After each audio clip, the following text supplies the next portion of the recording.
प्रिय छात्र और छात्राओं, आदरणीय अध्यापकगण और अभिभावकगण, सबसे पहले तो मैं आपको सबको शुभकामना देना चाहता हूँ।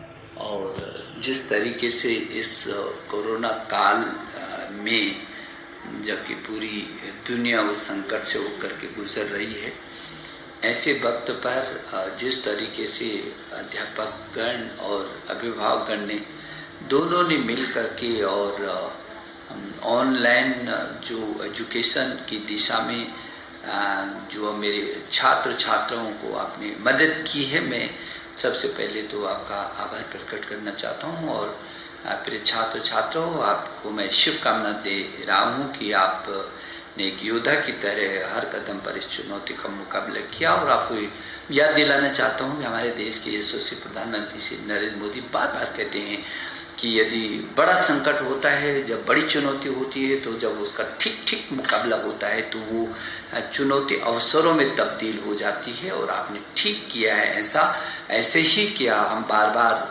लगातार इस समय आप लोगों से बात भी करते रहे हैं, समय समय पर परामर्श भी करते रहे हैं, चर्चा भी करते रहे हैं, जो कठिनाई आई उसको मिलकर के दूर भी करते रहे हैं। और जैसे कि आपको पता है कि चाहे वो समय की परीक्षाओं का विषय रहा हो या स्कूलों को खोलने का विषय रहा हो या ऑनलाइन एजुकेशन का विषय रहा हो, इस देश में 33 करोड़ छात्र छात्र हैं।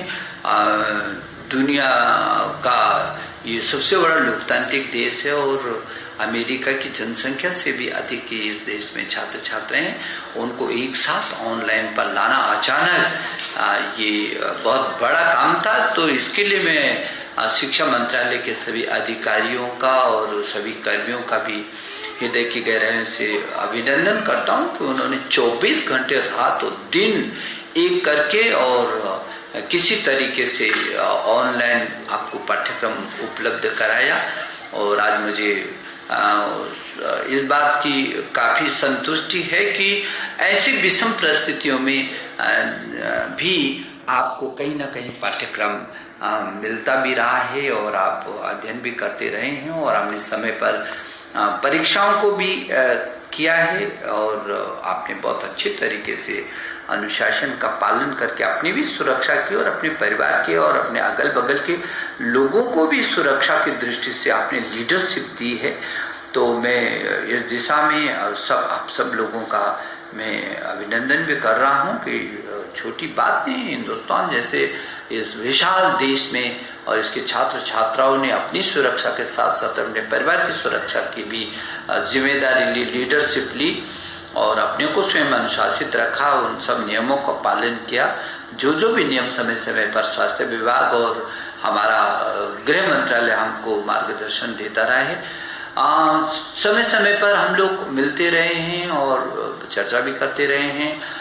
बीच में जब ऐसी परिस्थिति आई तो हम लोगों ने सुझाव मांगे थे और जब ये सुझाव आया कि बहुत सारे छात्र अवसाद में जाने की स्थिति होती है तो उसके लिए मनोदर्पण जैसा कार्यक्रम हम लाए। दुनिया में अद्भुत था ये, और जहाँ 500 से भी अधिक मनोवैज्ञानिक चिकित्सक 24 घंटे आपके साथ लाइन पर हैं। कभी भी कोई समस्या आपको आती है, कोई कठिनाई आती है तो आपके साथ सीधे परामर्श करते हैं, आपकी हर कठिनाई को दूर करने की कोशिश कर रहे हैं। मेरे मन में आया कि आगे आप क्या क्या सोच रहे हैं, आपके मन में कुछ बातें चल रही होंगी, तो प्रतियोगी परीक्षाओं के बारे में चल रही होंगी, आगे आने वाले समय में परीक्षाओं को होना है। तो एक बार फिर मैं 10 दिसंबर को 10 बजे आपसे मिल रहा हूं और काफ़ी कुछ लोगों के सुझाव भी आए हैं और मैं चाहता हूं कि जो अभी बचे हैं, आज 6 दिसंबर हैं और 7, 8, 9, 2-3 दिन बचे हैं। यदि किसी के मन में किसी भी प्रकार का कोई अच्छा सुझाव हो, क्योंकि आप लोग सोचते हैं, सुझाव देते हैं और हम आपके सुझावों पर पूरा गौर करते हैं, एक एक सुझाव को हम पढ़ते हैं और फिर उसका विश्लेषण करके आपके लिए, आपके सुखद भविष्य के लिए क्या हो सकता है इसके लिए फिर रास्ता भी तय करते हैं। आपने देखा है कि लगातार हम इन बातों को चर्चा करते रहे और रास्ता निकालते रहे। समय समय पर जो परिवर्तन होने हैं उनको भी करते रहे। समय समय पर पाठ्यक्रम कितना होना है, नया कैलेंडर जारी करना है, तो लगातार हम आपके साथ जुड़े हुए हैं। तो मुझे आशा है कि 10 दिसंबर को 10 बजे आपसे मैं चर्चा करता हूं और आपको मैं शुभकामना दे रहा हूं। धन्यवाद।